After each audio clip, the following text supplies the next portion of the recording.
Сәлеметсіздер ме? Менің атым Дидар Қапанқызы. Я веду канал для изучения казахского языка. Это 10-й урок. Тема урока – передача значения слова «который». Цель урока – узнать, как передается значение слова «который» и научиться употреблять их в речи. Значение слова «который» на казахском языке передается разными способами. Сегодня мы разберем два из них. Первое. Вопрос «который» переводится «қай», «қайсы». Например, «қай адам», «который человек», «қай бала», «қайсы үй», «қай көше» и так далее. А если к слову «қайсы» добавить притяжательное окончание «с», «қайсы», то получится «который из них». «Қайсысы?» Этот вопрос мы довольно часто слышим и задаем. Например, «мынаның қайсысы?» Который из них? «Қайсысы жақсы?» Который из них лучше? «Қайсысы керек?» Который из них нужен? И так далее. Итак, теперь вы знаете, что вопросы «қай», «қайсы» переводятся как «который» или «какой». А «қайсысы» означает «который из них». Сейчас я предлагаю выполнить несколько заданий с использованием этих вопросов.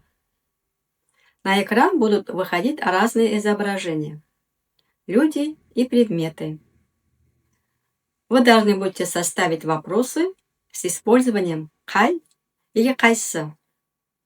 Например, вы видите женщин. Надо будет спросить, которая женщина.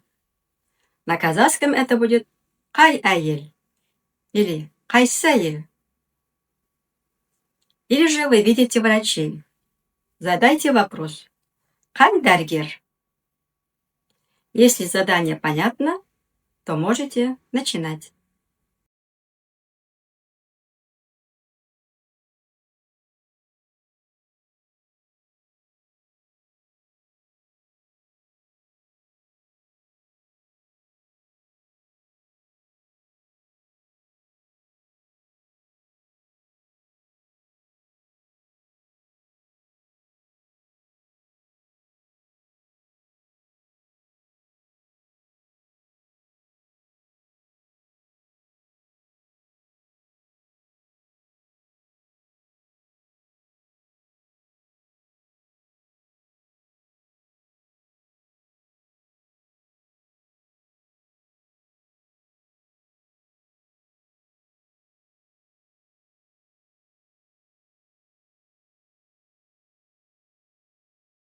Думаю, что задание не было трудным.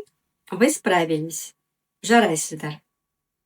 А теперь будем задавать вопросы «қайсысы», то есть который из них. Например, та же картинка врачей. Здесь можно придумать несколько вопросов. Например, «қайсы акулис?» Который из них акулис? Или же «қайсы лор?» «Қайсы терапевт?» Еще пример. Два платья. Можно задать такой вопрос. «Қайсы әдемі?» Который из них красивее? Или же «қайсы жақсы?» Который из них лучше? Чтобы придумать такие вопросы, я предлагаю еще раз пересмотреть видеоролики с вопросом «қандай», то есть о прилагательных, на нашем канале. И у вас получатся интересные вопросы с использованием разных слов. Итак, обратите внимание на следующие картинки. Если готовы, начните, пожалуйста.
Надеюсь, что вы справились с этим заданием.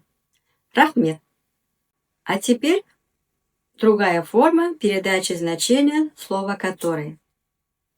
Как можно передать на казахском такие словосочетания, как, например, книга, которая у меня, платье, которое на ней, вещи, которые в сумке и так далее. Здесь слово «который» дословно не переводится, а передается через грамматические формы. Это окончание местного падежа плюс суффиксы, которые образуют имя прилагательное. Слова, которым добавляются эти аффиксы, могут быть имя существительное, местоимение, имя числительное, наречие, глагол. Мы пока будем использовать только те части речи, которые прошли. Это имя существительное и местоимение. Тем, кто хочет знать грамматические термины на казахском, скажу, что имя существительное переводится как зат есім. Слово зат означает предмет, вещь. Есть еще синоним слова нәрсе. Тоже активно используется. Особенно словосочетание бір нәрсе. Что-то.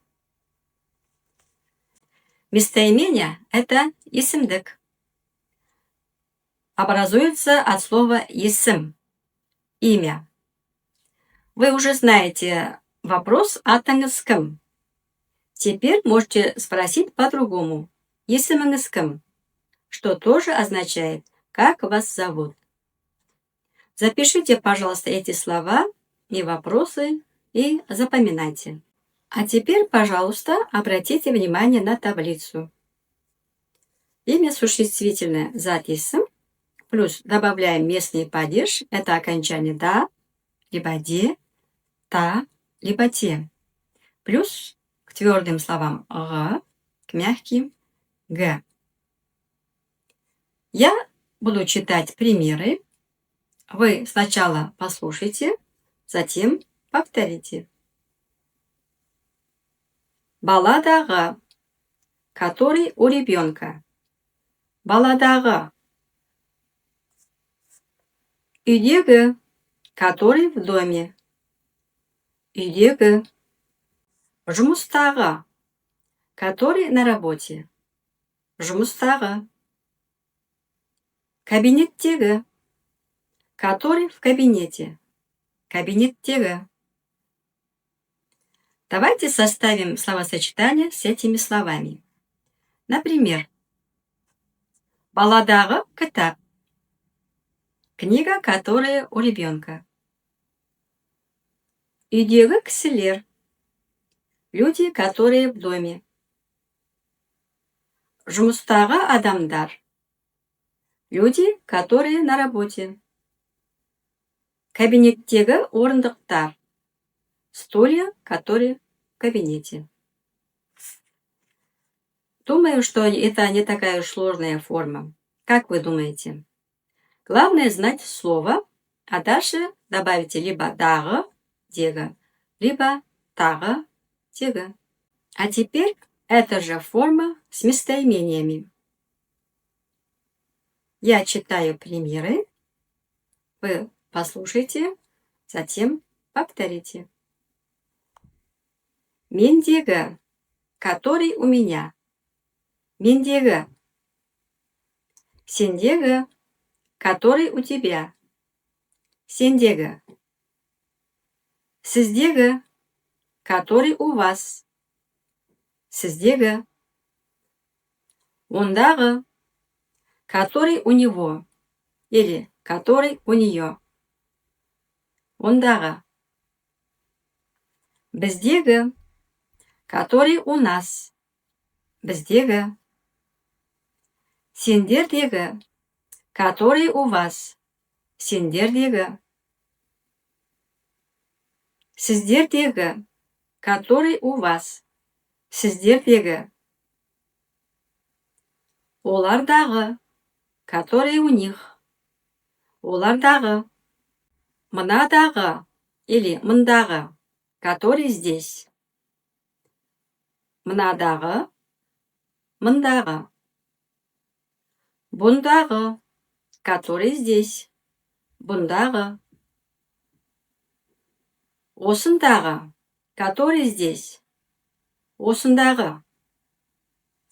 Обратите внимание на слова ол, бұл.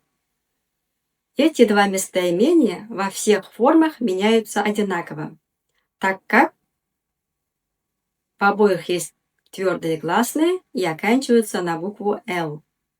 Здесь буква «Л» выпадает, и окончание начинается на букву «Н». «Нда». Это окончание мы будем использовать в третьем лице и с другими словами. Пожалуйста, запомните эти особенности. Теперь попробуем применять наши знания на практике. Предлагаю составить словосочетание по картинкам. Например, картинка, где ученик держит книгу.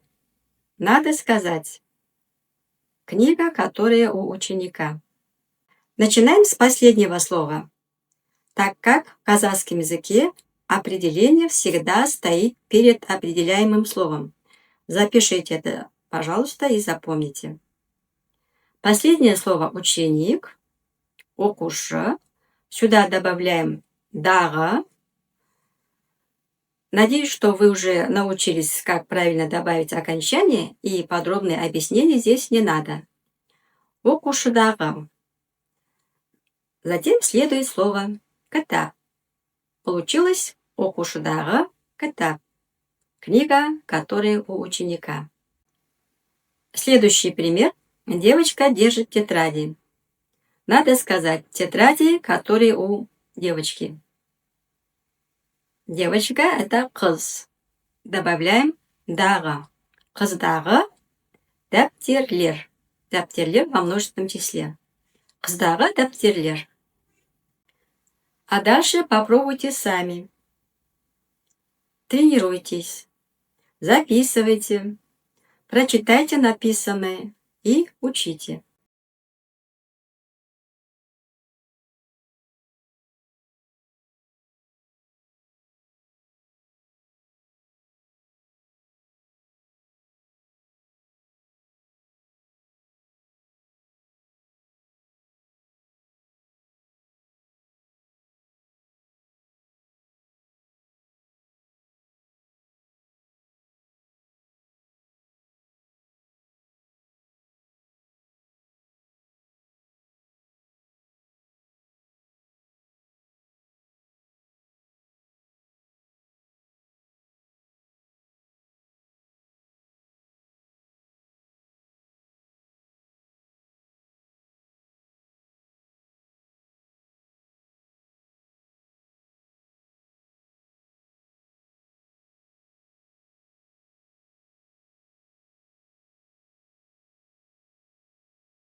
Для закрепления предлагаю прослушать аудио.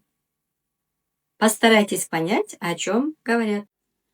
Көшедегі көліктер, сөмкедегі заттар, үйдегі нәрселер, витринадағы телефондар, үстелдегі қағаздар, пәтердегі гүлдер, жиналыстағы адамдар, ғимараттағы кісілер, сендердегі кітап, сіздердегі қағаздар, олардағы көліктер, кітаптағы құстар, Мендегі телефон жаңа. Сендегі телефон iPhone ба? Сіздегі телефон күшті екен. Ондағы телефон кішкентай екен. Біздегі оқушылар өнерлі. Мектептегі үздік оқушылар. Фотодағы қыз орта бойлы. Фотодағы ер адам ұзын бойлы. Фотодағы қыз бен жігіт бақытты. Фотодағы әйел таныс. Ауылдағы мейірімді әже. Ауылдағы ерке бауырым. Қаладағы адамдар жұмыс басты. Ауылдағы ағайындар қарапайым. Шетелдегі ағам білімді. Жұмыстағы адамдар еңбекқор. Қонақтағы әйелдер әдемі. Олимпиададағы спортшылар мықты. Прослушайте эти аудио несколько раз.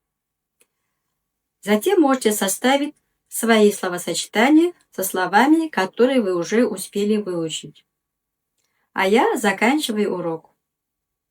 Спасибо за внимание. Надеюсь, что мои уроки помогают вам.